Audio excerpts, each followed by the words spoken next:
Ada 36% yang mengatakan bahwa Indonesia saat ini menjadi kurang demokratis. Proporsi yang mengatakan ini itu lebih besar ketimbang yang mengatakan Indonesia menjadi lebih demokratis. Perempuan, surprisingly, itu mengatakan kurang demokratis ketimbang laki-laki. Kemudian anak muda dibanding yang tua itu cenderung mengatakan kurang demokratis. Nah ini menarik, anak-anak muda ini kan lahir setelah 98. Jadi mereka mungkin komparatif referensinya adalah era reformasi.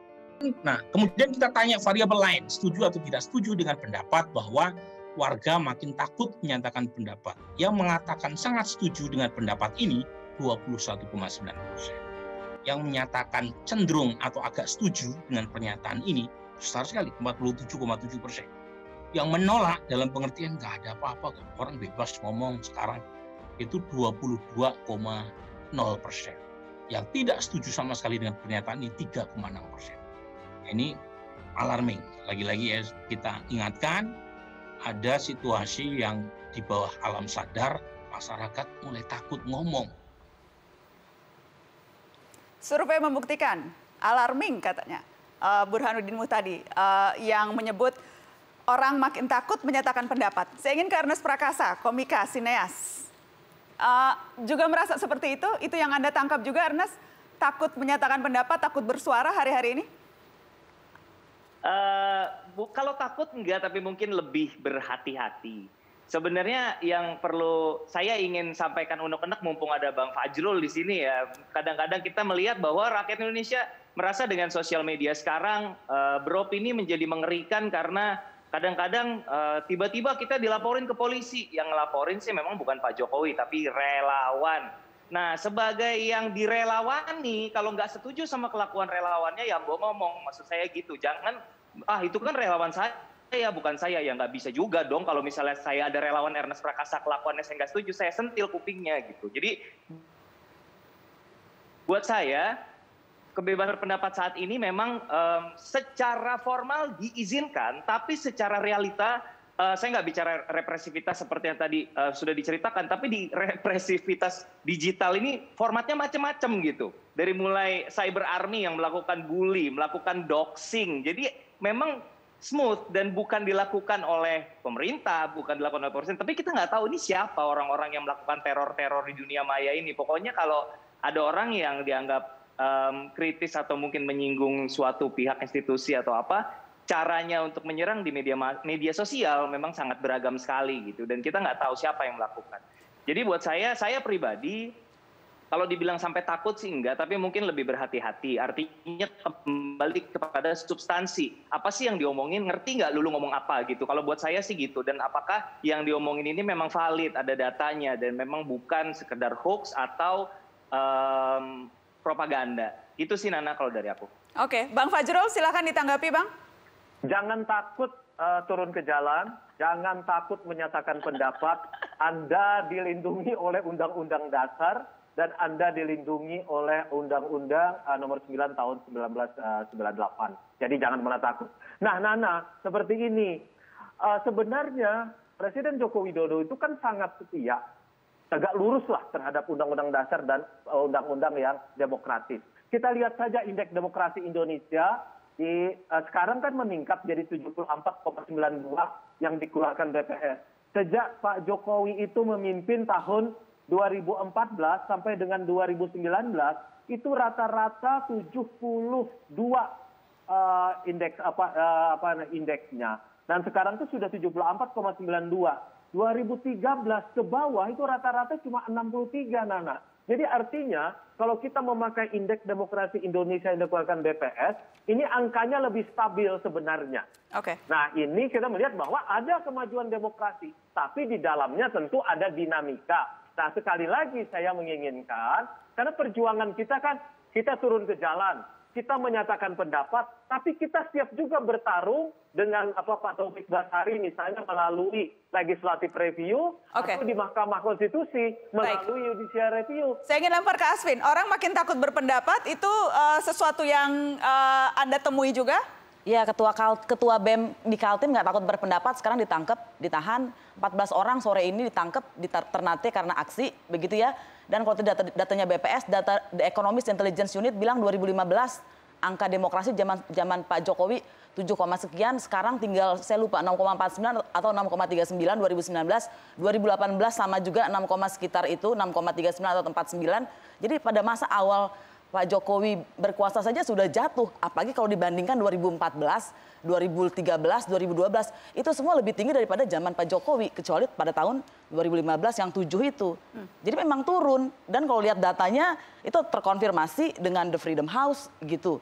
Jadi saya nggak tahu bagaimana BPS bisa mengeluarkan data itu. Saya ingin lempar ke Bayu. Bayu, ini membuat menjadi berpikir 2 kali kalau melakukan aksi, atau seberapa jauh ini mempengaruhi teman-teman di lapangan? Pertama, dengan idealismenya mahasiswa, sama sekali kita tidak takut ya terhadap represivitas yang ada di lapangan maupun di luar lapangan. Cuman di sini saya ingin menyampaikan, yang disampaikan oleh Pak Fajrul tadi bahwasannya kita diberikan kebebasan buat berpendapat dan seterusnya. Sebetulnya represivitas yang terjadi bukan hanya di lapangan ketika kita aksi. Tapi pasca aksi pun, sebelum aksi pun itu terdapat represivitas. Kawan-kawan kita di daerah menyampaikan pasca aksi mereka diteror. Bahkan ada yang diteror oleh orang-orang yang tidak dikenal, disodorkan senjata api.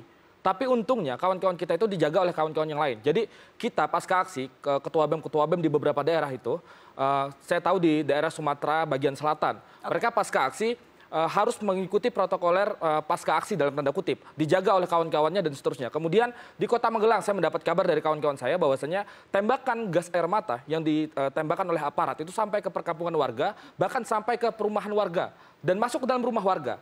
Artinya apa? Ini bagaimana kebebasan berpendapat itu yang diberikan kepada kita. Kemudian Mbak Nana yang terakhir, saya ingin menyampaikan bahwasanya kita di UNY itu ada yang tertangkap juga. Kemudian ketika tertangkap, kepalanya bocor. Ketika proses penyelidikan tidak ditangani dengan baik, kemudian hanya diikat dengan kain, seolah-olah itu sebagai penabur lukanya, padahal tidak sama sekali untuk bisa mengurangi rasa sakit. Pasca itu di luar baru disebutkan kita membawa ke rumah sakit dan seterusnya. Oke, silakan Bang Fajrul, Kerusakan dari fasilitas publik di Jakarta karena aksi itu 65 miliar. Kalau Anda diminta pertanggungjawaban, apa yang Anda lakukan? Pak Fajrul, kita bukan berfokus kepada kerusakan yang ada. Artinya apa? Ketika memang ada kerusakan yang terjadi, silakan ditindaki dengan tindakan hukum yang ada. Oke. Negara kita ini negara hukum. Nah, silakan bisa ditindaklanjuti dengan proses hukum yang ada. Jadi jangan berfokus kepada kerusakan yang ada, tapi kita berfokus kepada substansi yang kita angkat. Baik, Bang. Sementara mereka menegakkan hukum, tetapi Anda mengelak terhadap semua kerusuhan SARA. Bang Fajrul, setiap mau ada kekerasan CCTV mati loh. Kami mengamati loh. Setiap jam 6 mau dipukul masa aksi CCTV mati. Siapa yang matikan? Nggak mungkin mahasiswa, nggak mungkin kami. Tapi Nana, kalau menurut saya begini. Kalau soal tindakan represif itu sama sekali memang harus dilarang. Kita tetap harus mengingatkan terus kepada para penegak hukum tidak boleh melakukan tindakan represif. Ya. Di sisi lain, penegak hukum juga harus menjaga agar tidak ada tindakan-tindakan kerusakan yang terjadi ketika ada aksi-aksi unjuk rasa. Kalau menurut saya itu clear. Siapapun, kita di Komisi 3 misalnya, kita selalu mempertanyakan itu kalau misalnya ada tindakan represif dari aparat penegak hukum. Oke. Ya. Dan harus kita proses, itu satu.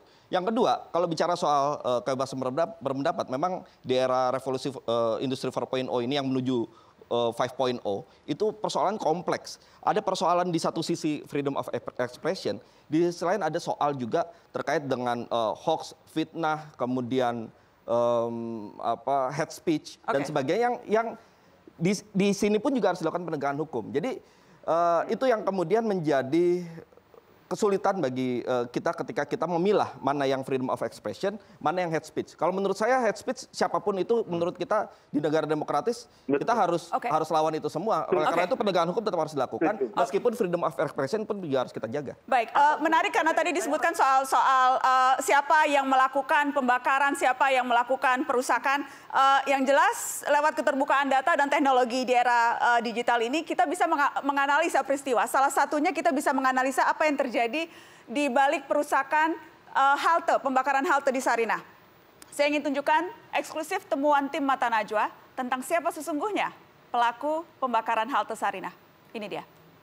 Laporan ini disusun dengan menganalisis visual dari berbagai sumber terbuka. Foto viral ini jepretan Ari Basuki, fotografer merdeka.com. Dari foto inilah penelusuran dimulai. Orang inilah yang pertama menyulut api di halte Sarinah.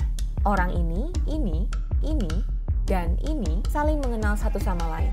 Mereka bergerombol datang pukul 16.41 dari arah Jalan Sunda. Tak langsung beraksi, para pelaku melakukan observasi selama beberapa menit. Mulai dari memotret, mondar-mandir, hingga mengetik di handphone, entah berkomunikasi dengan siapa. Pada momen di menit 16.53 ini, kita bisa melihat tujuan pelaku datang ke lokasi memang bukan untuk berdemonstrasi, tetapi membakar halte. Di saat masa berlari menuju perempatan Sarinah menerobos barikade polisi, si pelaku dengan santai tetap fokus mencari api untuk membakar halte. Cukup lama di sana, ia lalu kembali lagi ke halte pada menit 16.57. Ia kembali ke titik api pada menit 16.59.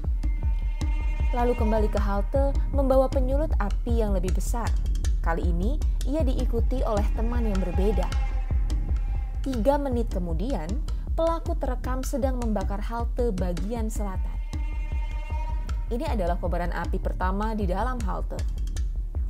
Video ini memperlihatkan bahwa tak ada titik api selain di bagian selatan halte. Video ini diambil pada 17.12. Terlihat dari orang ini dan ini yang tampak di CCTV. Di rekaman, terlihat api semakin membesar. Video ini diambil pukul 17.20.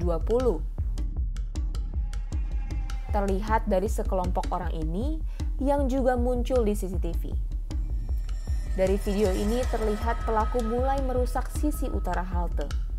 Video ini diambil 17.22, terlihat dari orang ini muncul di CCTV.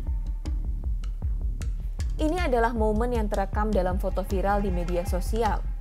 Si pelaku membakar sisi utara halte dengan api dari sisi selatan. Usai melakukan itu, api mulai membesar di bagian utara.